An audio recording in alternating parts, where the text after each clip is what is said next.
Hello everyone, so welcome back to my channel.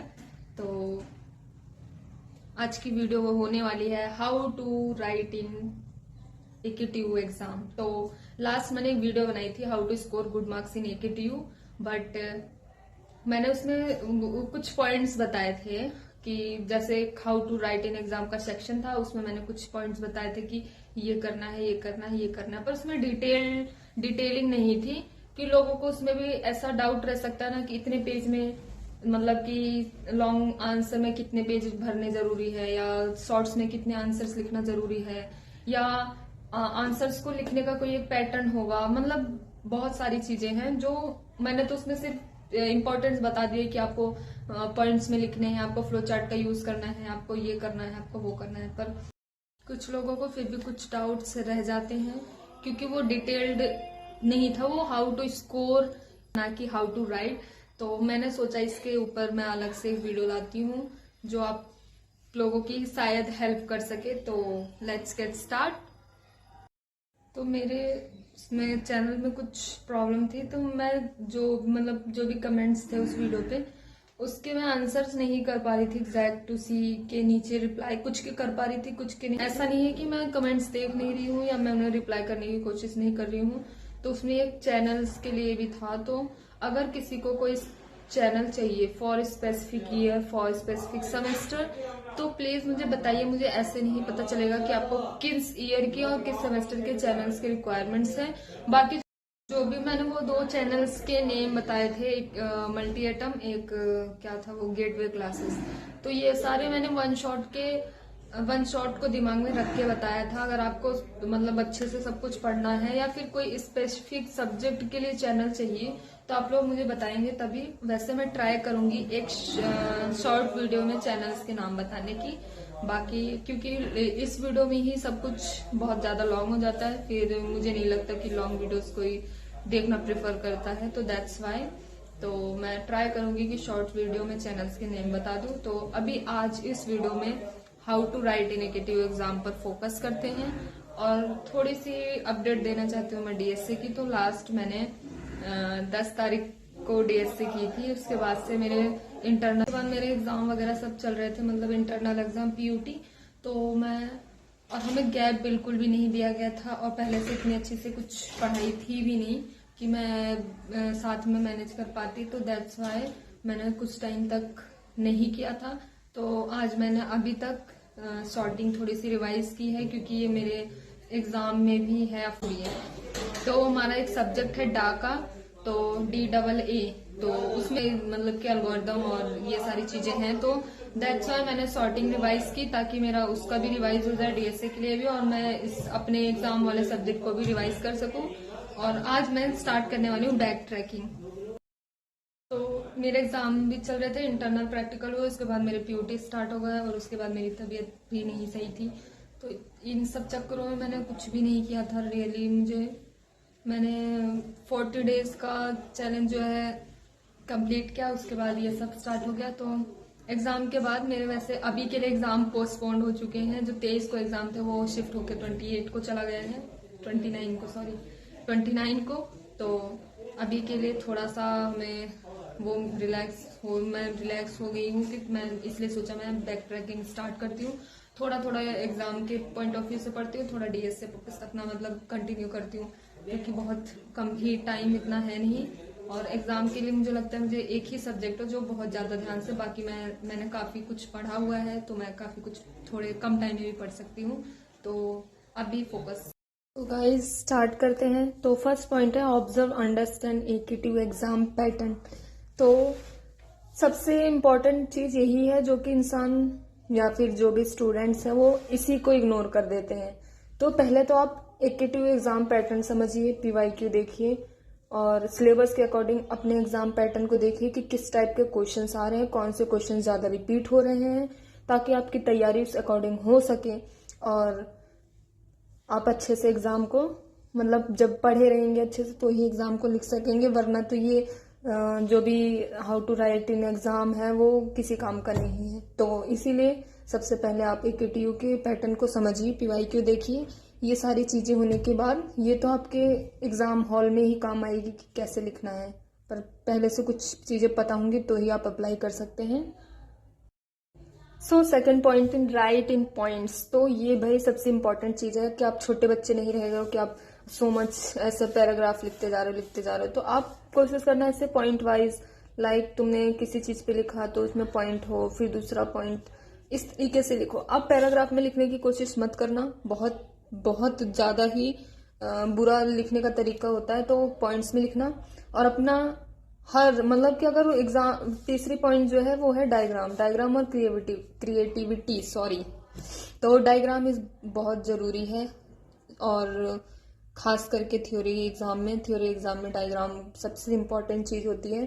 आपने like कोई भी चीज़ लिखी, तुमने यहाँ पर उसकी डेफिनेशन लिखी, अगर तुम्हारे पास अच्छा खासा डायग्राम का पेज है तो आप इसमें डायग्राम बनाओ, फिर आगे जाके इसमें उसके डिसएडवांटेज, एडवांटेज, ये सारी चीज़ें लिख सकते हैं। तो मैं आप लोगों को सबसे इम्पोर्टेंट चीज़ ये बताने वाली हूँ कि हमको मतलब पेज कितने भरने हैं, कैसे भरने हैं। तो हमारा पेपर होता है लाइक 70 मार्क्स का। 70 मार्क्स का हमारा थ्योरी होता है, जिसके बारे में हम यहाँ पे बात कर रहे हैं। और उसमें हमारा 7 क्वेश्चंस जो होते हैं वो 2 मार्क्स के होते हैं, एंड 3 क्वेश्चन, ये हमारा सेक्शन ए होता है, एंड 3 क्वेश्चंस हमें अटेम्प्ट करने होते हैं आउट ऑफ 5 क्वेश्चंस, जो होता है हमारा 7 मार्क्स ईच। और ये हमारा होता है सेक्शन बी। एंड आते हैं लास्ट में, इसमें 5 क्वेश्चंस होते हैं जो हमें अटेम्प्ट करने होते हैं। लाइक ऑप्शंस होते हैं हमारे पास, जैसे एक ए पार्ट ए, जैसे 5A एंड 5B, ऐसे करके हमारे क्वेश्चंस होंगे, जिसमें से तुम्हें एक क्वेश्चंस को अटेम्प्ट करने हैं बस, या फिर पार्ट ए या फिर पार्ट बी। ऐसे हमारे पास 5 क्वेश्चंस होंगे, और ये होंगे हमारे 7 मार्क्स की, और ये आते हैं हमारे सेक्शन सी में।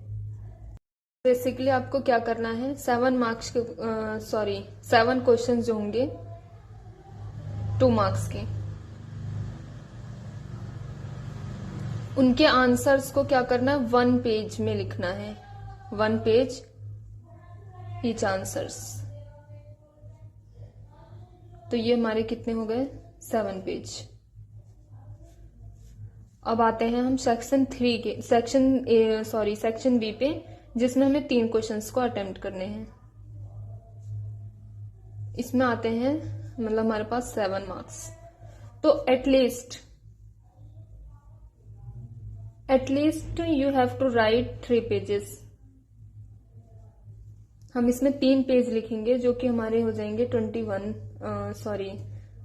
9 पेजेस। 9 पेज हो गए। अब आते हैं हम सेक्शन सी पे, जिसमें हमारे पास कितने 5 क्वेश्चंस होते हैं, जो कि 5 यूनिट्स, 5 यूनिट से होती हैं। तो हमारे पास एक यूनिट के 2 क्वेश्चंस होते हैं, और उन 2 में से हमें कोई एक अटेम्प्ट करना होता है। तो हमारे पास 5 यूनिट के एक क्वेश्चंस हमें अटेम्प्ट करने होते हैं। तो ये हमारे 5 क्वेश्चंस हैं। तो इसमें भी हम क्या करेंगे, एटलीस्ट 3 to 4 पेजेस जो होंगे फिल करेंगे इसमें हम। तो ये अगर हम मिनिमम 3 का लेके चलते हैं, तो यहाँ पे हम मिनिमम वाला ही लेके चलते हैं, ये 31 पेजेस हो जाएंगे। ये 15 + 7 + 9 31 पेज हो जाएंगे, और हमारे पास टोटल 32 पेज होते हैं। तो आप 4 पेज का इस्तेमाल तब कर सकते हैं जैसे आपने इनमें से कोई क्वेश्चन ऐसे हैं, कभी कभी होता है कि हमें नहीं आ रहे होते या हमने पढ़े होते हैं पर हम अच्छे से नहीं लिख पाते, तो उसमें हमने कुछ कम लिख दिया। तो आप, ताकि बाकी आंसर्स में से मतलब मार्क्स कम ना हो, इसलिए आप बाकी के पेज को, इस वाले जो क्वेश्चंस आपने कम किए हैं उसको आप आगे वाले में इंक्लूड कर सकते हैं अगर आप चाहते हैं तो, वरना तो आप ऐसा ही रख सकते हैं। तो ये तो था कि हमें लिखना कैसे है, क्या लिखना है। तो अब हम आते हैं आंसर्स लिखने कैसे हैं। तो सबसे पहले तो आपको वो अटेम्प्ट करना है जो सेक्शन आपको सबसे अच्छा आता हो। तो आपके पास मान लो कोई क्वेश्चन है और आपको पहले तो वही सेक्शन अटेम्प्ट करना है जो आपको अच्छे से आता हो। तो मैं हमेशा ट्राई करती हूँ जिसका वेटेज ज़्यादा है उसको मैं पहले अच्छे से कर लूँ, और बाकी आप सेक्शन बी को भी पहले लेके चल सकते हैं, क्योंकि उसमें भी 3 क्वेश्चन 7 मार्क्स के ही होते हैं। तो आप वो सेक्शन पहले उठाना जो आपको अच्छे से आता है, ताकि आपके स्टार्टिंग के जो पेज हो वो काफ़ी अच्छी तरीके से सुंदर सुंदर लिखे हों, उसमें कोई कटपीट ना हो। तो इससे एग्जामिनर के ऊपर, जो भी इन्विजिलेटर होता है उसके ऊपर अच्छा इम्पैक्ट पड़ता है। वैसे तो वो टोटली डिपेंड्स ऑन देम कि वो किस तरीके से कॉपी चेक करें, पर फिर भी हम अपनी तरफ से जो कर सकते हैं मैं आपको वो बता रही हूँ।